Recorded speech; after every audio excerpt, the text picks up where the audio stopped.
February 19th, 1943. The sun had not yet risen over the Tunisian desert when Rommel's Afrika Korps tore through the American lines like a blade through paper.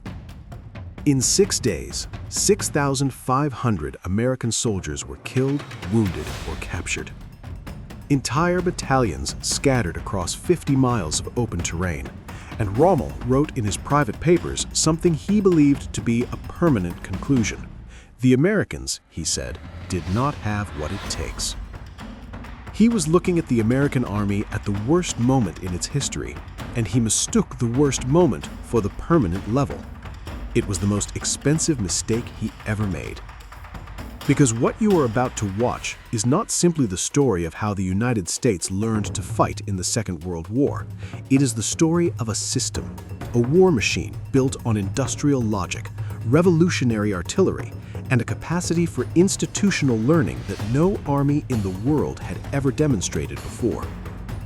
It is the story of why battle-hardened German soldiers, men who had swept across Europe without being stopped, described American forces with words they used for no one else: unpredictable, relentless, and above all, terrifying. If you want to understand how a defeated force becomes unstoppable, stay. Everything begins now. In the years before American soldiers ever set foot on a contested battlefield against the German military, German intelligence analysts were already compiling their assessments of what the United States Army could do. The conclusions were remarkably consistent across every report and every analyst. They ranged from dismissive to contemptuous, and almost every single one of them had a factual basis. In 1939, the United States Army numbered somewhere between 174,000 and 200,000 men. That placed it roughly 17th to 19th in the world by size, behind the armies of Portugal, Romania, and Bulgaria. Its half-strength divisions were scattered across dozens of posts spread from the Philippines to the American South. Its equipment was obsolete, its logistics depended heavily on horses, its officer corps had no recent experience commanding large formations in sustained combat. For a nation of 130 million people and the world's largest industrial economy, the gap between potential and actual military power was staggering. German planners looked at those numbers and drew the logical conclusion. The Americans were building automobiles and washing machines, not tanks, artillery pieces, and fire aircraft. And they had not fought a major war in over 2 decades. Even if they mobilized, the assumption ran, it would take years before they could project meaningful force into a theater already defined by professional armies that had been fighting and dying and learning for years.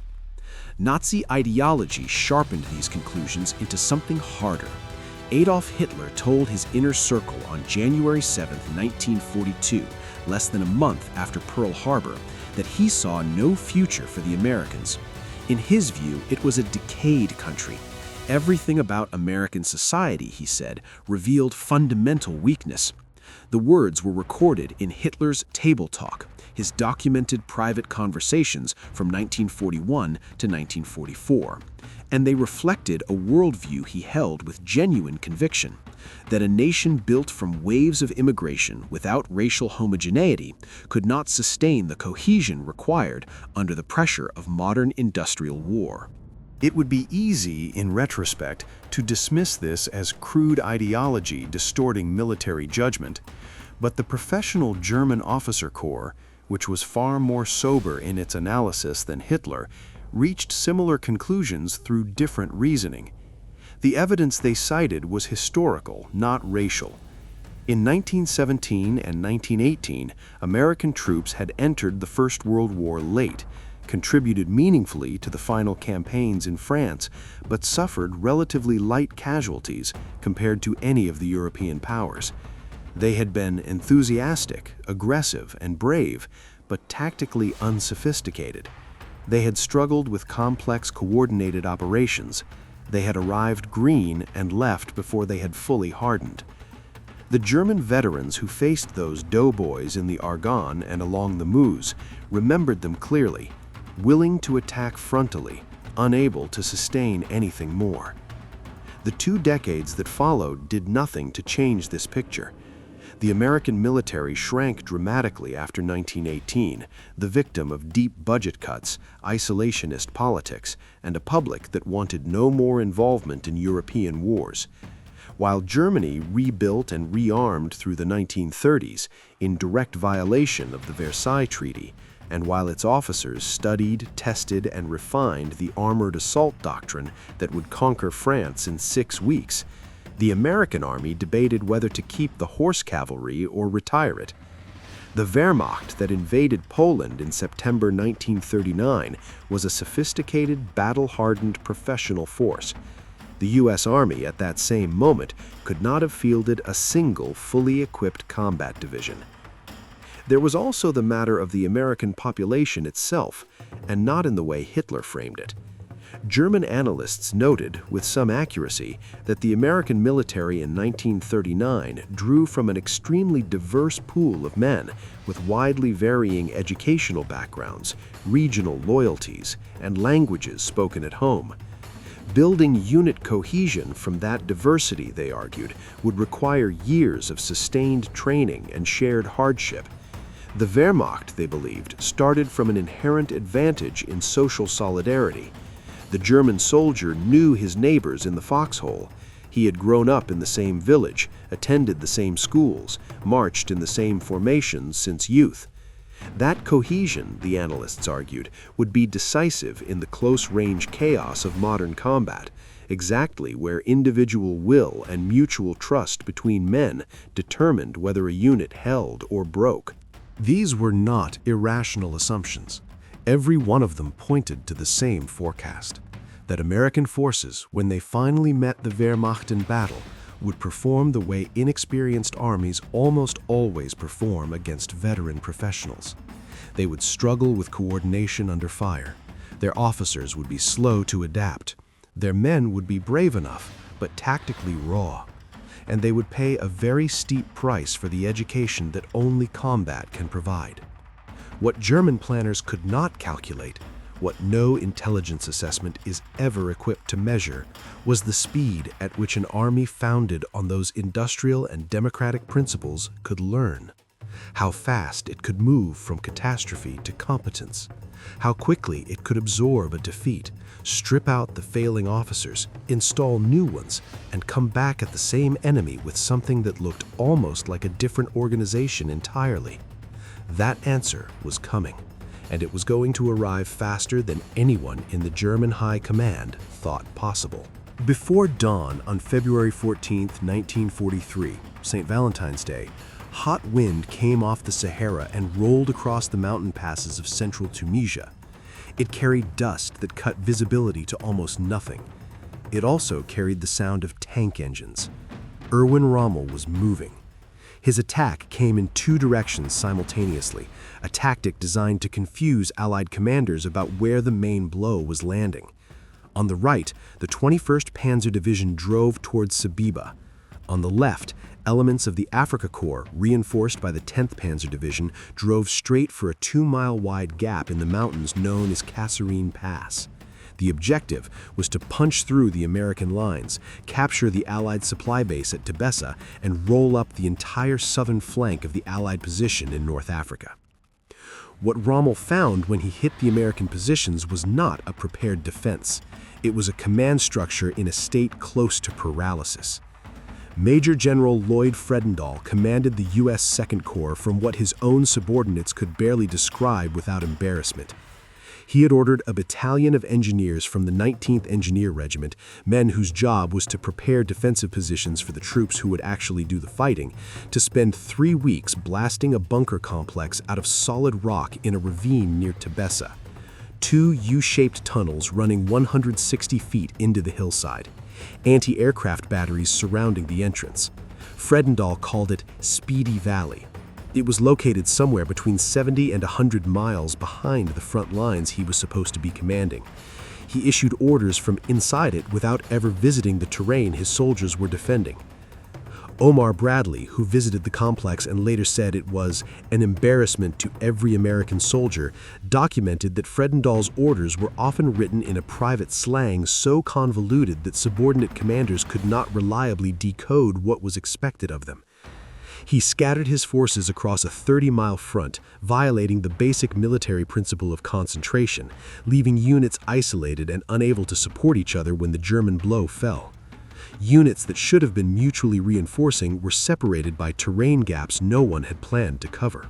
When Rommel struck, the consequences were immediate and catastrophic. American tanks from the 1st Armored Division, caught in the open near Sidi Bouzid without infantry support, drove into German ambush positions anchored by the long-barreled 88mm anti-tank gun. The 88, originally designed as an anti-aircraft weapon, could kill any Allied tank then in the field at ranges up to 2 miles. The American tankers never closed the distance. Dozens of Shermans and Stuarts burned in the desert before their crews understood what they were facing. An attempt to relieve the trapped positions on February 15th sent more than 50 tanks forward. By the end of the day, 46 of them had been destroyed. The retreat that followed became something worse than a tactical withdrawal. It became a rout. Units broke contact without orders. Officers lost communication with their men in the confusion of a moving disaster. Infantry abandoned equipment in the sand, artillery pieces, half-tracks, ammunition, vehicles, rather than organize any kind of fighting withdrawal. Entire battalions scattered across 50 miles of open country. The panic spread backward into rear areas that had assumed they were safely distant from the fighting.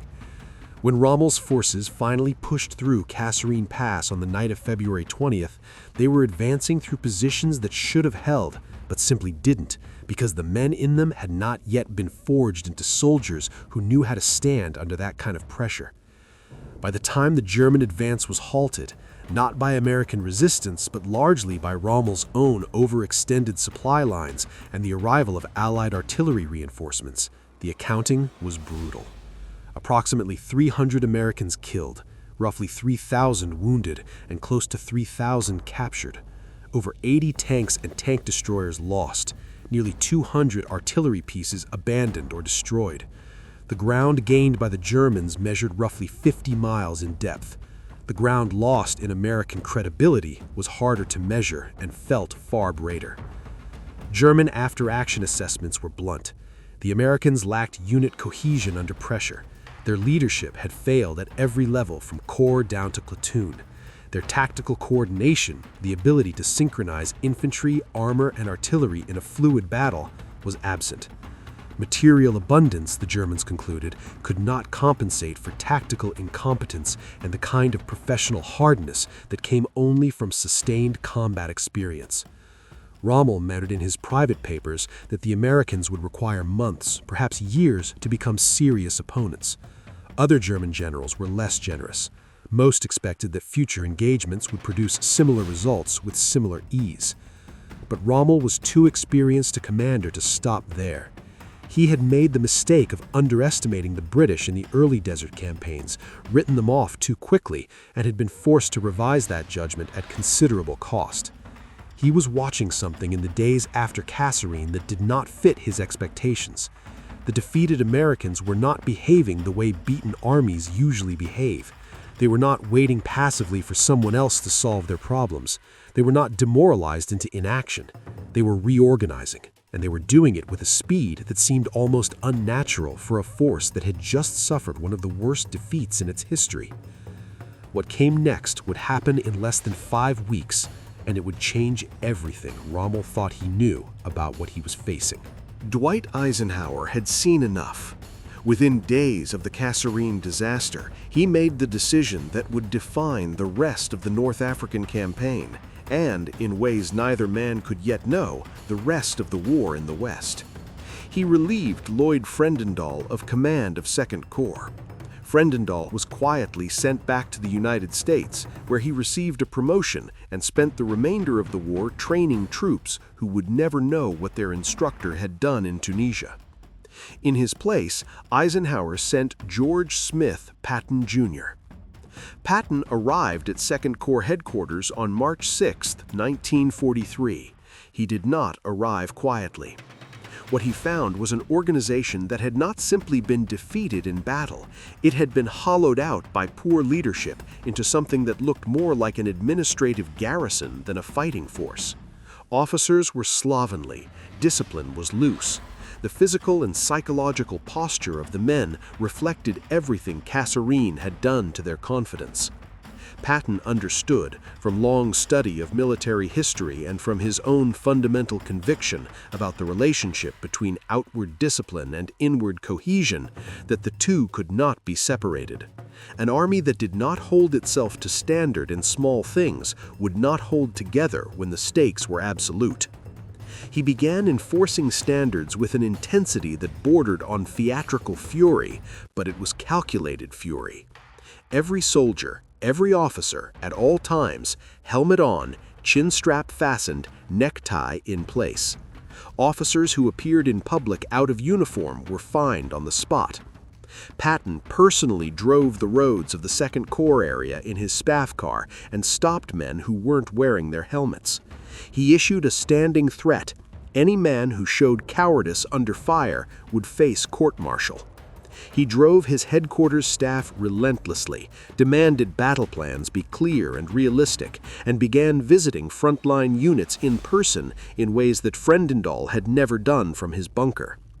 His subordinates were divided on whether they admired him or loathed him. Many of them were both.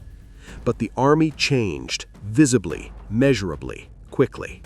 The training tempo accelerated. Coordination exercises between infantry, armor, and artillery, the exact kind of integrated rehearsal that had been absent at Kasserine, were run repeatedly until the sequences became instinct. Forward observers practiced calling fire. Tank crews trained with infantry to understand what each needed from the other.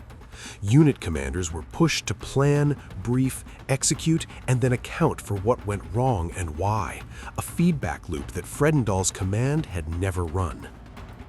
27 days after taking command, Patton had his first test, El Guitar, March 23, 1943. The town sits at the eastern end of a valley in central Tunisia, commanding routes toward the coast. Patton positioned his forces across the valley approaches with care, prepared positions, coordinated fields of fire, pre-registered artillery, and tank destroyers concealed in the rocky ground where they could engage at advantage. He did not disperse. He did not leave gaps. He did not command from 70 miles away. He waited with something he had deliberately built in his men over the previous 4 weeks: disciplined confidence. The 10th Panzer Division came forward that morning through the mist with approximately 50 tanks. The German crews advanced with the casual certainty of men who had destroyed American armor 3 weeks earlier in the open desert and had no specific reason to expect any different result. The American mines went off first. Lead panzers stopped, blocking the narrow approach, and the vehicles behind them bunched and stalled. Tank destroyers opened fire from their concealed positions. Infantry held their ground under the return fire and did not break. And then the artillery began. What the 10th Panzer encountered was not scattered fire from individual batteries working independently. It was coordinated, concentrated, methodically adjusted fire that seemed to come from everywhere at once. German crews who survived described the bombardment as unlike anything they had encountered in the previous years of campaigning across North Africa. By the end of the day, roughly 30 tanks sat burning or disabled on the approaches to the valley. German infantry caught in the open was hit repeatedly as it tried to withdraw. Prisoners were taken by the hundreds. When German soldiers from that action were interrogated afterward, something remarkable emerged in the transcripts. Some of them wept openly.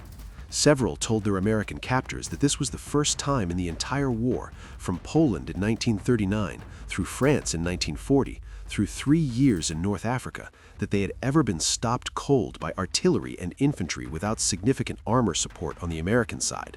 The army that had panicked at Kasserine was holding ground and killing German tanks with coordinated fire in 27 days. Rommel, who had already left North Africa by then, recalled by Hitler on health grounds before the fall of Tunisia, would write about this transformation in his private papers, with unusual candor for a German officer assessing an enemy he had defeated in the field. The Americans had paid a stiff price for their experience, he acknowledged, but the dividends were coming fast.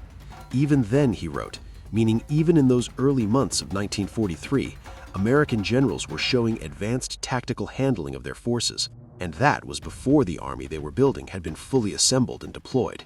He was right. The army that won at El Guitar was only an early version of what was coming. If this kind of history, the real story behind the battles, the decisions, the men who made them, is worth an hour of your time, hit subscribe and the bell. There's more coming, and it's built the same way. Now stay with us, because the weapon that made Germany fear American ground forces more than any other on the Western Front wasn't a tank, wasn't an aircraft, and wasn't even a rifleman.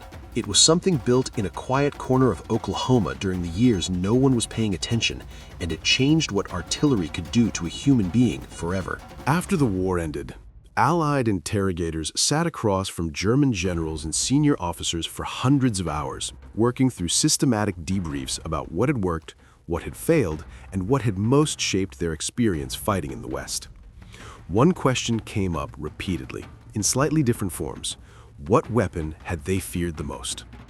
Not tanks, not fighter bombers, not the sheer weight of Allied infantry. Artillery. American artillery. Every time. The answer surprised some interrogators who expected a more dramatic reply.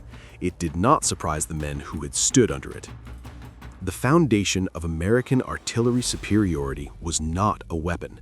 It was a doctrine, a system developed during the quiet interwar years in a place most Americans would struggle to find on a map, Fort Sill, Oklahoma. Established as a field artillery school in 1911, it became during the 1930s and early 1940s the laboratory where American officers solved a problem that every major army in the world was still working around: how to mask the fire of multiple artillery units from different locations against a single target, quickly, accurately, and without the delays that made conventional artillery coordination so cumbersome. The solution was the Fire Direction Center, the FDC. Pioneered through the 1930s and formally adopted by the War Department after a 4-battalion demonstration at Fort Sill in April 1941, the FDC centralized fire control at battalion level in a way no other army had achieved. Here is what that meant in practice. In the British and German systems, and in virtually every other army of the period, forward observers communicated directly with their own assigned batteries. Each battery controlled its own fire. Massing fire from multiple units required time-consuming coordination through multiple command levels, and the process was slow. German artillery took an estimated 10 to 12 minutes from the moment a target was identified to the moment shells landed on it. On a fluid battlefield, 10 minutes is an eternity. In 10 minutes, a column of tanks can move out of the kill zone. Infantry can disperse. A window closes. The American system collapsed that timeline to approximately 3 minutes. Any forward observer anywhere on the battlefield, regardless of which unit he was attached to, could call for fire from any battery within range. The FDC, using standardized graphical firing tables developed by Captain Abbott Burns in 1940, ran the ballistic calculations with slide rules and firing tables rather than lengthy manual computation. Fire from an entire division's worth of guns, or when the situation demanded it, a corps, could be concentrated on a single target with the speed that German commanders found, in their own words, difficult to comprehend. The L-4 Piper Cub made the system even more lethal. This was a fragile, unarmed, fabric-covered liaison aircraft with a top speed barely faster than an automobile. It carried a pilot and a forward observer. From a few thousand feet up, it could see everything in its sector: troop concentrations, vehicle columns, supply lines, artillery positions. When it began circling above German positions, soldiers on the ground had learned exactly what it meant. Within minutes, the fire would start. There was no hiding from it, no outrunning it, and no shooting it down without giving away your own position to the observer above. German prisoners who had experienced time-on-target missions described the sensation with a consistency that itself became a kind of documentation. One moment, silence or the normal background sounds of a static front. The next, total saturation. No incoming whistle to drive men into foxholes, no first shell to scatter men before the main barrage. Just instantaneous, overwhelming fire landing from everywhere at once, as if the air itself had turned lethal without warning. Units that had held under conventional bombardment found themselves disintegrating under TOT. Coordination vanished, communication collapsed. Veterans who had fought from Spain to Stalingrad in some cases broke and ran. In December 1944, at Elsenborn Ridge during the Battle of the Bulge, this system enabled the massing of 348 artillery pieces against the 6th SS Panzer Army in a single concentrated effort. The 12th SS Panzer Division, the Hitlerjugend, composed of some of the most fanatically motivated soldiers in the entire German military, drove forward into that fire repeatedly. It did not break through. It was decimated. Then came something that made it all worse. In late 1944, American forces in Europe began receiving artillery shells fitted with a device the Germans could not identify and could not explain. Shells that should have buried themselves in soft ground and wasted their explosive energy downward now burst in the air, consistently at approximately 30 feet above the surface, and showered lethal steel fragments downward onto men in foxholes and trenches that had previously offered reasonable protection. The foxhole, the most fundamental survival tool of the infantry soldier, had been neutralized. This was the proximity fuse, or variable time fuse officially, a miniature radar set containing approximately 130 electronic components, small enough to fit inside the nose of an artillery shell, capable of detecting the ground as the projectile descended and triggering detonation at the optimal height from maximum fragmentation. The program that produced it had cost over $1 billion in 1940s money, roughly $15 billion in today's terms, making it the second most expensive weapons development program of the entire war, surpassed only by the Manhattan Project. By the war's end, American factories had produced more than 22 million proximity fuses. The program was so closely guarded that the Japanese and German militaries never fully understood why Allied artillery had suddenly become so devastatingly precise against dispersed infantry. The effect was 5 to 10 times more lethal against dug-in troops than conventional artillery fire. German prisoners captured during the Ardennes offensive in December 1944 reported, in interrogation after interrogation, something that measured the psychological depth of the fuse's impact as much as its physical one. Some soldiers, they said, had charged directly toward American lines rather than remain in their foxholes under the airburst fire. They preferred the possibility of being shot in a frontal assault to the certainty of being shredded from above while lying still. For men who had spent years learning that going to ground was the first and most reliable instinct under fire, having that instinct become a death sentence was a form of psychological collapse that no amount of training could prepare them for. Patton wrote to the War Department with characteristic economy, "The new shell with the funny fuse is devastating." The artillery system was the sharpest edge of the American military machine, but it was only one part. What that machine could do on a large enough battlefield, given space to move, time to build, and an opponent who had finally come to understand what it was facing, would be demonstrated in the summer of 1944 in ways that German commanders would spend the rest of their lives trying to describe. The next part of this story takes us to the hedgerows of Normandy, where the American army, for a few dangerous weeks, nearly got itself stopped again, and what happened when ordinary sergeants decided not to wait for orders.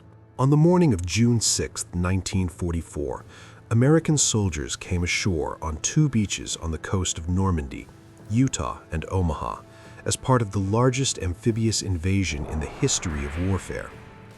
By nightfall, they had established footholds on French soil at a cost measured in thousands of casualties, and they had accomplished something German planners had believed was operationally impossible in daylight against a prepared coastal defense. What came next nearly stopped everything. Inland from the beaches, the landscape of Normandy changed in ways that no amount of aerial photography had fully captured. The bocage, The hedgerow country was a patchwork of small fields enclosed by earthen banks that had been building for centuries. These were not hedges in the ornamental sense, they were walls, up to 15 feet high, packed with the roots of ancient trees and dense shrubs, so solid that tank cannon fire barely disturbed them. Every field was a fortress. Every lane between fields was a kill zone with walls on both sides that German defenders had pre-registered for their machine guns and mortars.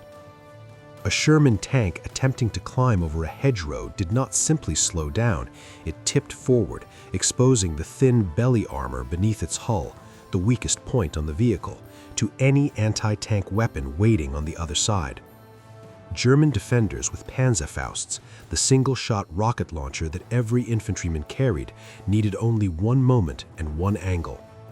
American tankers learned this lesson with terrible speed and at brutal cost. The offensive stalled. For the entire month of June and into July, American forces gained ground measured in hundreds of yards at the cost of thousands of men. The bocage negated almost every American advantage: mobility, firepower coordination, observation aircraft. Each field had to be cleared individually, each lane fought through separately, in a grinding attritional struggle that German commanders began to recognize as potentially decisive. Field Marshal Gerd von Rundstedt, commanding all German forces in the West, built his strategy around this recognition. He deliberately screened the British sector around Caen with the bulk of his mobile armored reserves, because Montgomery's operations followed patterns that German intelligence could read days in advance. Massive logistical buildup visible from the air, prolonged artillery preparation that broadcast the coming assault with hours of warning, then set-piece advances according to established doctrine. Von Rundstedt knew what the British would do before they did it. He concentrated his panzer divisions there accordingly. Against the Americans, he did the opposite. He held back, screened with infantry, and waited because American attacks came with less warning, exploited openings faster, and operated with what he later described in his post-war debriefing as frightening speed once they found a gap. He did not want his armor committed against them unless he had no choice. He was about to have no choice.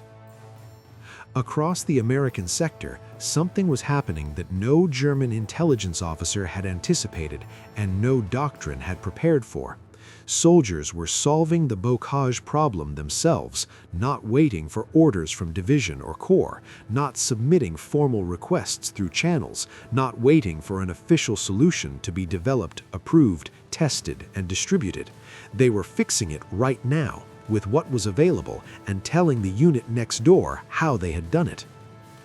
Tank crews began welding steel prongs onto the front hulls of their Shermans, prongs cut directly from the iron stakes of the German beach obstacles that had been strewn across the Normandy shore under Rommel's orders to stop exactly this kind of invasion. The irony was noted by virtually everyone who saw the modification. Rommel's own defenses were being repurposed to break through Rommel's bocage. The most famous version was built by Sergeant Curtis Cullen of the 102nd Cavalry Reconnaissance Squadron, attached to the 2nd Armored Division. His design, 4 forward-facing steel teeth welded low on the tank's bow, allowed a Sherman to hit a hedgerow at ground level, bite into the root mass, and tear through rather than climb over. The tank stayed level, its guns stayed on the enemy, its belly armor stayed protected. General Omar Bradley saw a demonstration and immediately ordered mass production. Army ordnance units worked around the clock. Within 3 weeks, 3 out of every 5 tanks in 1st Army had been fitted with hedgerow cutters. The modification was classified and kept from German intelligence to preserve the element of surprise for the moment it would matter most. That moment came on July 25, 1944. Operation Cobra opened with something that had never been attempted on this scale in the history of aerial warfare. A carpet bombing attack by approximately 1,500 heavy bombers, B-17 Flying Fortresses and B-24 Liberators, dropping their entire bomb loads in a precisely defined rectangle roughly 3.5 miles long by 1.5 miles deep. The target was the German front line directly opposite the American breakout corridor. Sitting in the center of that rectangle, through no particular misfortune of their own beyond being the best German formation in that sector, was the Panzer-Lehr Division. Panzer-Lehr was not an ordinary formation. It had been built around cadres of instructors drawn from Germany's armor and motorized infantry schools, men selected specifically because they were the best the Wehrmacht had. It had fought through the bocage battles with skill and tenacity, and despite its losses, it remained one of the most capable armored divisions in the German order of battle on the Western Front. In a matter of hours, it ceased to exist as a fighting force. Generalleutnant Fritz Bayerlein, commanding Panzer-Lehr, would later write 20 separate manuscripts as a prisoner of war describing what happened to his division on July 25th. The concussion from the bomb impacts alone was enough to render men unconscious in their positions without a scratch on their bodies.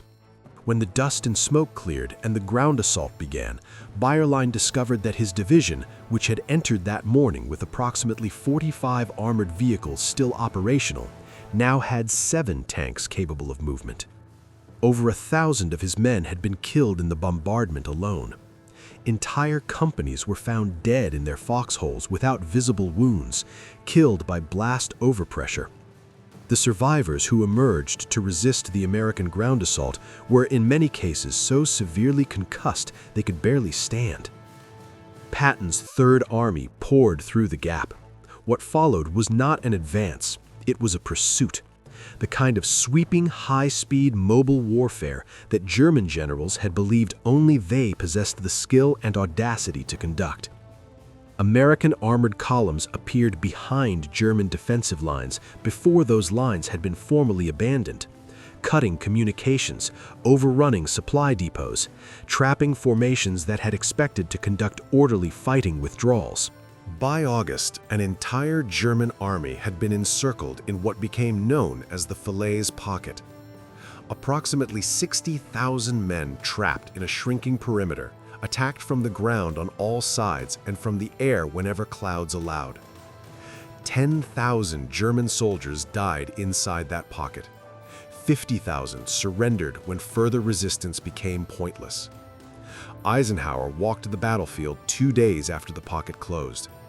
He wrote afterward that the scenes could be described only by Dante, that it was, he said, literally possible to walk for hundreds of yards, stepping on nothing but dead and decaying flesh. General Heinz Guderian, the man who had invented the Blitzkrieg, who had personally designed the armored assault doctrine that had conquered France in 6 weeks in 1940, was interrogated after the war about Patton's operations in France. "I must congratulate him on his victory," Guderian admitted, "since he acted as I would have done had I been in his place and facing similar circumstances." From the architect of armored warfare, that was not politeness, that was professional acknowledgement between equals. Alfred Jodl, chief of operations at German Supreme Headquarters throughout the entire war, was more direct about what it meant. "The war was already lost in the West," he said in captivity, "at the time of the breakthrough and the beginning of the war of movement in France." If this story is landing the way we built it, the real decisions, the real cost, the men on both sides who lived and died inside these events, hit like, subscribe, and leave a comment below. Tell us what battle you think marked the true turning point of the war in the West. We read every single one. And stay close, because Hitler had one more card to play in December 1944. He sent his last reserves straight at the Americans. He still believed they would break. He was 2 years too late to be right. By December 1944, the evidence was overwhelming, and the verdict was plain. The American army that had broken at Kasserine Pass in February 1943 had, in less than 2 years, destroyed 2 German armies in North Africa, fought its way through Sicily, landed on 5 beaches in Normandy, encircled and annihilated the German 7th Army at Falaise, and swept across France at a pace that left German planners reaching for historical comparisons that didn't exist. Adolf Hitler chose to ignore all of it. On December 16, 1944, he launched Operation Autumn Mist, what the Allies would come to call the Battle of the Bulge, committing the last strategic reserves of the German military through the dense forest of the Ardennes in Belgium and Luxembourg. The target was the port of Antwerp. The logic was that severing the Allied supply line through that port would split the British and American armies, force a negotiated peace in the West, and free Germany to concentrate everything against the Soviet Union in the East. The offensive was premised, in part, on a belief Hitler had never fully surrendered, that American soldiers, hit hard enough and fast enough by elite SS formations, would break. That the Army's recovery since Kasserine was a product of favorable conditions, of overwhelming material superiority and Allied air dominance, and that stripped of those advantages by surprise, winter, and fog, the Americans would revert to what they had been in February 1943. He was about to discover how thoroughly and at what cost to Germany he was wrong. The attack achieved complete tactical surprise. Fog and heavy snow grounded Allied aircraft. Along a 50-mile front, German forces struck thinly held American positions with the weight of 25 divisions, including some of the most capable remaining formations in the Wehrmacht. The initial blow shattered several American units and sent shockwaves back to Eisenhower's headquarters. For the first 48 hours, the situation appeared critical. But in the hours that followed, something happened that no German planner had built into their calculations. Small groups of Americans, cut off, outnumbered, without clear orders, often without communications to higher command, began making decisions. And those decisions were correct. At Lanzerath Ridge, on the morning of December 16th, the first day of the offensive, 18 men from the Intelligence and Reconnaissance Platoon of the 394th Infantry Regiment, 99th Division, took position in foxholes along a wood line overlooking the village road. Their platoon leader was First Lieutenant Lyle Boak, 20 years old. Joining them were 4 forward artillery observers from Battery C, 371st Field Artillery Battalion, 22 Americans in total. Opposite them, moving down the road through the pre-dawn darkness, was the 9th Fallschirmjäger Regiment, approximately 500 German paratroopers, elite Luftwaffe infantry, veterans, men selected for exactly this kind of fast-moving assault mission. They outnumbered Bouck's platoon by better than 20 to 1. Bouck's men held their position for nearly 18 hours. The German paratroopers made repeated frontal assaults through fields of fire that Bouck's men had carefully registered before the battle began. American machine guns cut down the first waves before they reached the wood line, then the next wave, then the next. The Germans suffered casualties they had not budgeted for in a sector their intelligence had assessed as lightly defended and quickly penetrable. The disruption to the German timetable rippled backward through the entire 6th SS Panzer Army's schedule. Bouck's platoon was eventually overrun after dark, when they had exhausted their ammunition. But the hours they bought were hours the Germans could never recover. Decades later, the platoon was formally recognized as the most decorated American unit of its size for a single engagement in the entire Second World War. SS Lieutenant Colonel Joachim Peiper commanded the armored spearhead of the German offensive. Kampfgruppe Peiper, 4,800 men and roughly 600 vehicles, charged with reaching the Meuse River bridges on the first day. He was one of the most experienced and aggressive armored commanders in the German military. His battle group had been specifically designed for exactly this kind of fast, deep penetration. It took him 36 hours just to reach Stavelot. The same route through the same Ardennes forest had required 9 hours in the victorious 1940 campaign. The difference was not the terrain, it was the Americans. Engineers blew every bridge in Peiper's path before his lead vehicles could cross.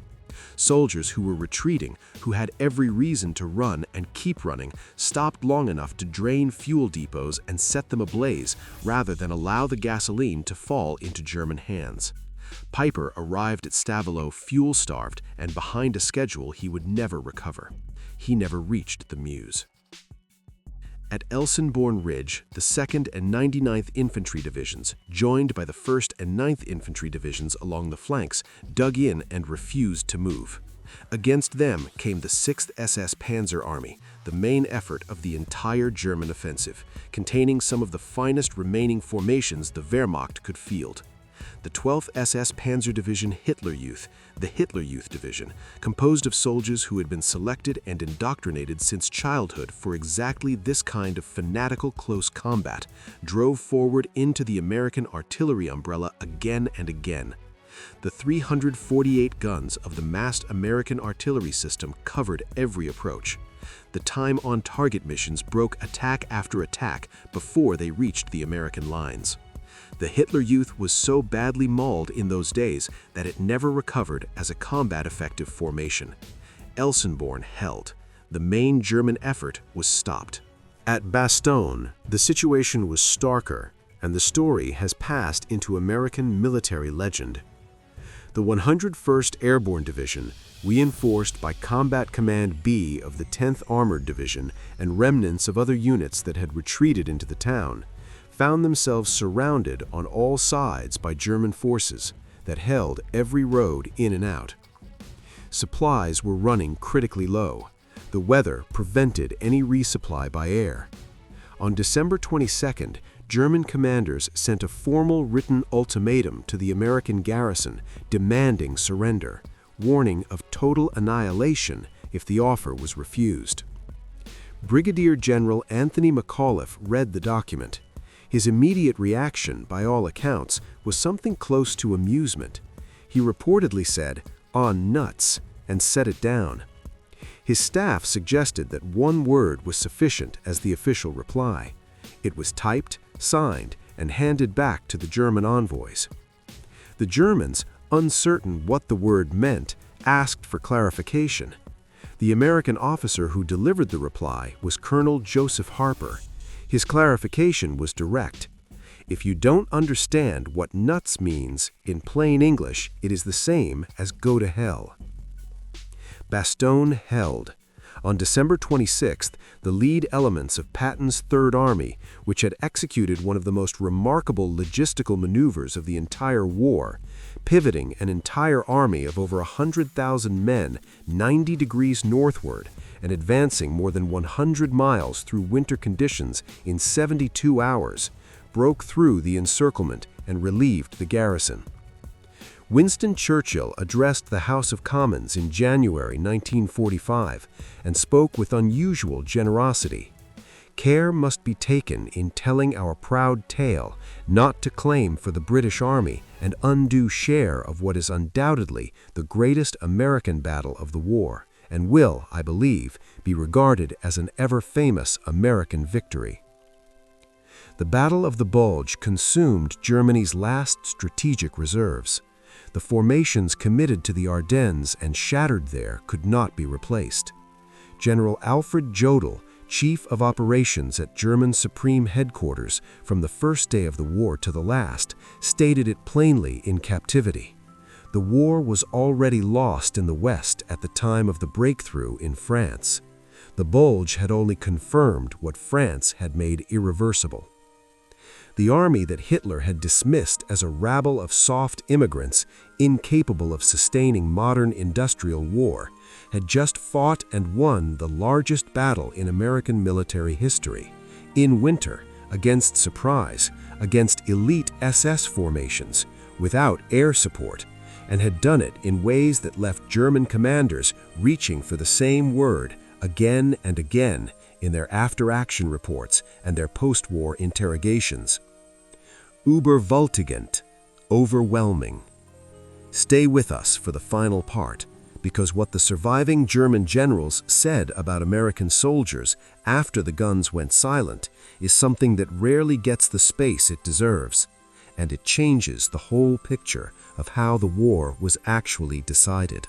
After the surrender documents were signed on May 8, 1945, the business of recording what had happened began in earnest.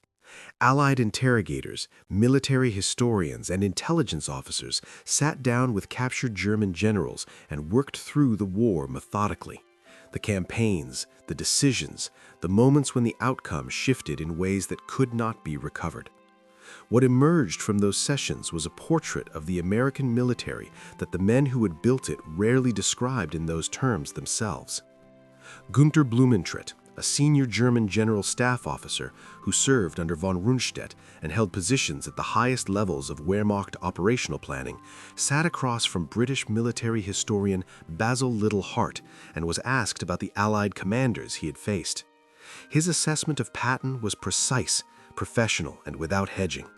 We regarded General Patton extremely highly as the most aggressive panzer general of the Allies, a man of incredible initiative and lightning-like action. His operations impressed us enormously, probably because he came closest to our own concept of the classical military commander. He even improved on Napoleon's basic tenet, speed and more speed. From a German general staff officer, comparing an enemy commander favorably to Napoleon was not rhetoric. It was a professional verdict of the highest order. Blumentritt had spent his career studying exactly the kind of warfare Patton conducted. He knew what he was describing.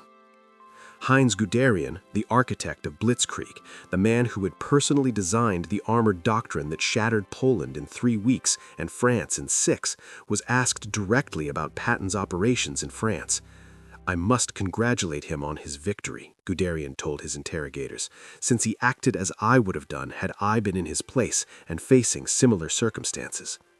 Coming from Guderian, this was not diplomacy. It was one professional acknowledging another as a peer. Rommel, who had not lived to see the end of the war, forced to take his own life in October 1944 after his connection to the July 20th assassination plot against Hitler was exposed, had already written his verdict in his private papers. He had begun forming that verdict in the weeks after El Ghoutar, when an army he had dismissed as incapable showed him something different.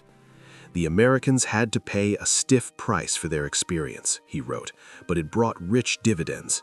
Even at that time, the American generals showed themselves to be very advanced in the tactical handling of their forces, although we had to wait until the Patton Army in France to see the most astonishing achievements in mobile warfare." The man who had watched American soldiers run across the Tunisian desert in February 1943 and written to his wife with something approaching contempt had revised that judgment completely before he died.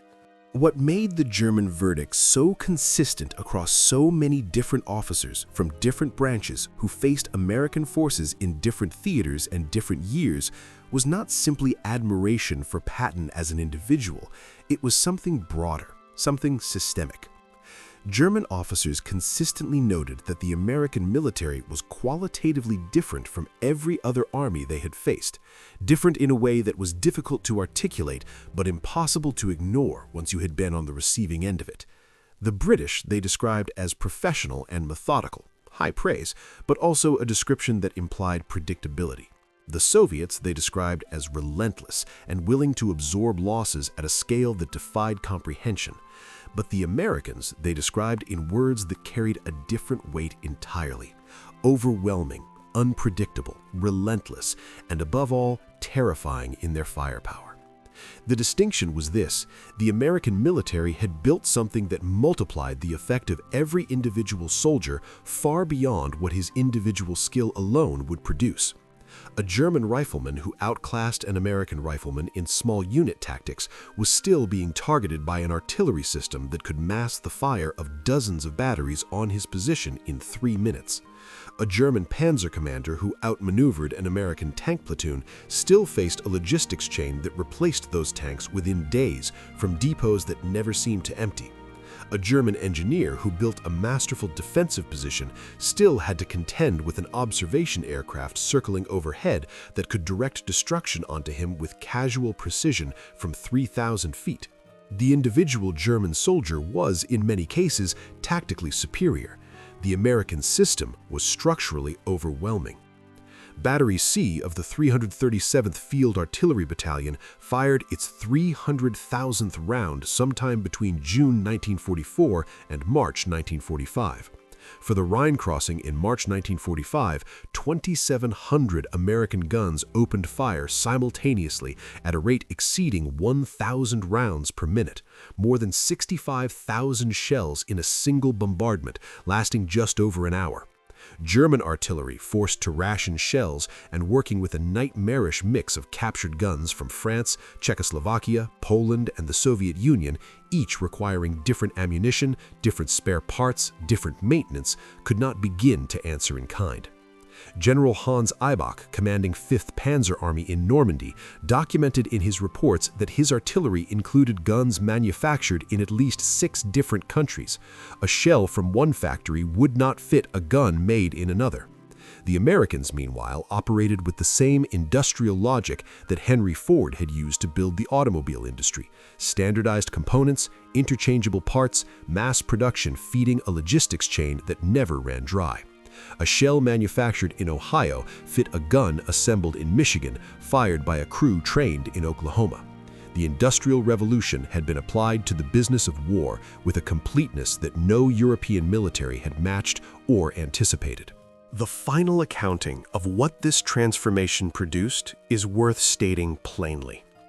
The army that panicked at Kasserine Pass in February 1943, that lost 6,500 men in 6 days and left equipment burning across 50 miles of Tunisian desert, accepted the surrender of 275,000 German and Italian soldiers in Tunisia just 3 months later. Roughly 3 times more prisoners than the Soviets had taken at Stalingrad. It stormed the beaches of Sicily in July, landed at Salerno in September, fought its way up the Italian peninsula through the winter, and came ashore at Normandy the following June. It solved the bocage in 3 weeks with welded scrap metal and a sergeant's instinct. It encircled an entire German army at Falaise, swept across France in the fastest sustained armored advance in the history of warfare, held the line at Elsenborn with 348 guns, refused to surrender at Bastogne with 1 word, and pivoted 100,000 men 90 degrees in the snow to relieve them. It did all of this in 27 months from the morning it first broke and ran. What Rommel had witnessed in that Tunisian desert was not the American army at its permanent level. It was the American army at the very beginning of what it was becoming. He sensed that in the weeks after Kasserine, when the defeated force reorganized with a speed that defeated forces were not supposed to possess. He noted it explicitly at El Guitar. He predicted it would reach its fullest expression somewhere in France, and then he ran out of time to see how completely right he was. The German military was one of the finest professional fighting organizations in the history of modern warfare. It was built over decades by men who studied war as a science and practiced it with genuine expertise. What it encountered in the American army, once that army had found its footing, was something it had no category for. An institution that could learn faster than it could be defeated, adapt faster than it could be predicted, and scale faster than it could be matched. In the end, contempt gave way to respect, and respect gave way to something the German high command had never expected to feel about the army it had dismissed without hesitation in 1939. Fear. This has been the story of one of the most remarkable military transformations in modern history, from the desert route at Kasserine Pass to the final guns of the Rhine crossing. If it added something to your understanding of the war and the men who fought it, subscribe to Heroes Under Fire. We build every video the same way, with the facts, the decisions, and the human cost at the center. There's more coming. We'll see you in the next one.